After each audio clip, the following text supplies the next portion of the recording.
ఏమండి చారి గారు, మీ పాద పద్మములకు ప్రణామాలు. పతి పాదాల కంటే ఓకే, నా పాదాలకి ఎందుకండి? మగవారు ఎవరైనా సరే మహానుభావులే. అస్సలు నమ్మకండి, బావిలో దూసేద్దాం. మీ ఆవిడ గారు బాగున్నారా? బాగుండే ఉంటారు లెక్క. ఆ, అస్సలు టచ్ లేనట్టు అలా అడుగుతున్నారేటండి? అదే మరి నటనంటే.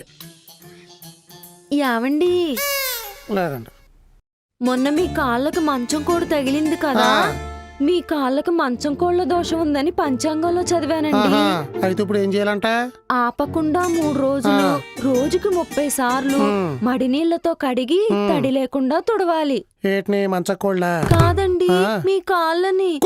మంచం చుట్టూ నువ్వు తిరుగుతావు కోళ్ళగా. ఏమనుకుంటున్నావు అసలు నువ్వు? వదలండి సార్ గారు, ఇది రోజుకు 30 సార్లు కడుక్కుంటా కూర్చుంటే నేను కాళ్ళు ఖాళీగా పెట్టుకుని కూర్చోాలా?